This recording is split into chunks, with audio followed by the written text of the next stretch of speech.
the best possible way. Let's say yesterday on the Sunday Footy Show, you don't think they can win the grand final now?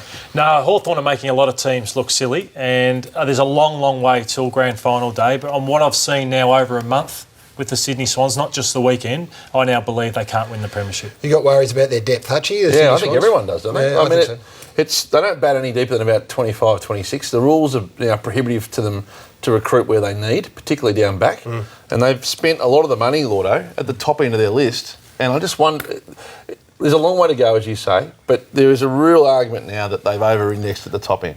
Well, you go and watch their reserve side that play in the Sydney comp against the Giants and the Brisbane Lions, and they get belted by 10 goals, 15 goals. So you can hardly recognise anyone actually playing in their second. So that's their depth issues, Garry, which is a real problem for them. Yeah, and look, the Hawks are the measuring stick, Caro, and when you have a look at the two lists, I mean, A-grade players jump off the page at you when you look at the Hawthorn side, and it's not, this comparison would look worse for a lot of other clubs, but there are just, star players that influence results all throughout that Hawthorn side on every line. Yet we came up with 5 for the Sydney Swans, so... I'm of the opinion we can be a bit knee-jerk in this industry, and I've been guilty of it as well. There's still plenty of football to be played, but that's a pretty worrying sign for the Swans. Yeah, look, we were tough on Fremantle last week after they were thrashed by Hawthorn. We're being tough on Sydney tonight. They do have another good academy player in Callum Mills coming through. They've got potentially Josh Dunkley. But this is next year. Well, we're talking right here and now for this I think premiership. we're also talking about their short-term future, aren't we? They signed players to win. Now, we sat around here and said 2 flags was the break-even on the Buddy experience. Tippett's got a broken hand, but it hasn't worked. And they've got $2 million plus tied up in 2 forwards that I take you back to this time last year. I mean, I hate to kill the story, but Hawthorn were without a coach. And they had all sorts of problems going on with their playing group. They were bluing over Brian Lake. A couple of players had to step in and stop the internal bickering. Things weren't perfect at Hawthorn this time last year. Good clubs can rally. I agree Hawthorn look ominous, and Sydney are not looking great. But I think they did beat Hawthorn only about 6 weeks ago. Yeah, I think...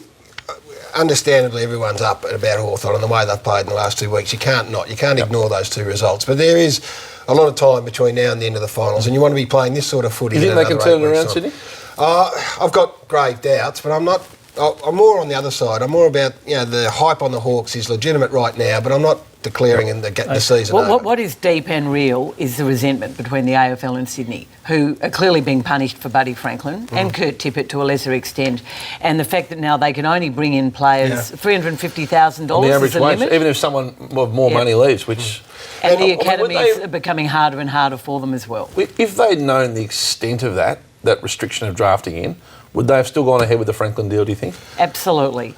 In a heartbeat. Well, and what that does also, though, Garry, and I believe you too, but it also means when Dan Hanbury has the sort of start to this year that he's had, that he rightfully goes to the table and says, OK, I also, if we've got this great Swans culture or a successful culture where some selflessness is employed, you take less to stay together, and all of a sudden you go down that track, well, Dan Hanbury and the rest of the group say, OK, well, if it's good for him, it's good for me. That has a flow-on effect, Hutchie. It affects depth. It affects all those sorts of issues. And they go to Perth this week, who have a real deep midfield. Yep. And I think that their pace is an issue. I thought the Sydney v Richmond game on a Friday night, I thought first half, Jeddah and Rowan had great first half. Sydney, 34 points up. Once they went out of the game in the second half, Rowan does a hamstring. Suddenly, they really fell back to the pack. So that's my other concern for them, opposed to Bradley Hill and Isaac Smith of the Hawks. Legitimate question mark over them now, whether they can hold on to that top 4 spot, which they'll need to do. No question mark over Hawthorn where they're going to go. I mean, they started the season slowly. They've had to get a hurry on to make sure that a top 4 spot is secure. But they're better than last year, Lordo. They are, and it's the reason, Carrie, you brought up on what they did go through last year. That's the scary thing. You lose your coach, Mitchell, Rioli, Lake and Gibson, through large periods, and they still find a way to win the premiership. No one could have coped with that. Ross Lyon loses Michael Johnson. Sydney are going to lose Tippett and Richards this week. Collingwood lose Cloak. You just don't cope. Right. Whereas Hawthorn's depth is why they cope so well. They lost to Sydney in, was it 2012 by 9 points or something. And a lot of things went Sydney's way. It could have been 4 in a row we were talking about. Yeah. Well, they're on track, and their ability to score is absolutely pivotal. I mean, we've got this low-scoring competition. The West Coast Eagles also hit the scoreboard, but have a look at these numbers. Well, I think everyone's learning how to defend better, but they've forgotten how to score. This is Hawthorn. last 3 years, 44 plus hundreds and conceded just 10. Look at this year, 10-1. We look at their scoring power. If one's down, the other bobs up. Rioli's kicked the 5 to get his team over the line. Bruce, Gunston, Ruffhead, Rioli, Piopolo. And then you look at this. I asked for stats on the last 6 weeks. The two, they are a class above, over the hundreds in the last 6 weeks. Look at Sydney and Fremantle. That is why we've had concerns on them over 6 weeks. This isn't just 1-2 week knee-jerk reaction. This is over 6 weeks where they have to start scoring because you can't hold Hawthorn and West Coast. I'm just watching that game again on Saturday night. Alistair Clarkson gets the most out of his players, and I love the fact he throws his team around and he uses them in positions where he maximises. This was the start of the game. There's Gunston coming off a wing opposed to Reid and Cunningham. He's kicked 3 goals inside 10 minutes coming off a wing. They go and set up so well behind the footy. They know that they've got numbers back there. They know that they support each other best. And then they put runners like this bloke in the cross half-back, Isaac Smith, who's, run and carry off half-back and kicks at 60 metres. Yeah, he goes, we had Ross Lyon on AW tonight, which we'll talk about after, but he said the forward line pressure in Tasmania of Hawthorn got him. So everyone talks about the skills and all that, but he said their pressure was phenomenal. It's exciting. Yeah. It is exciting to watch. They are undeniable. Cyril had a big weekend, and it didn't take long for the critics of you to come after your column last year. This was what Mark Robinson wrote today. It was written last year that Rioli was overrated, and that article won Matthew Lloyd the best column of the year. It's never been about possessions with Rioli, it's about impact, Robbo writes. Ask John Longmire if he thinks Rioli is overrated. Actually, we'll ask Lloydie. I reckon he'll have changed his mind. Is that Dermot Wicken here giggling?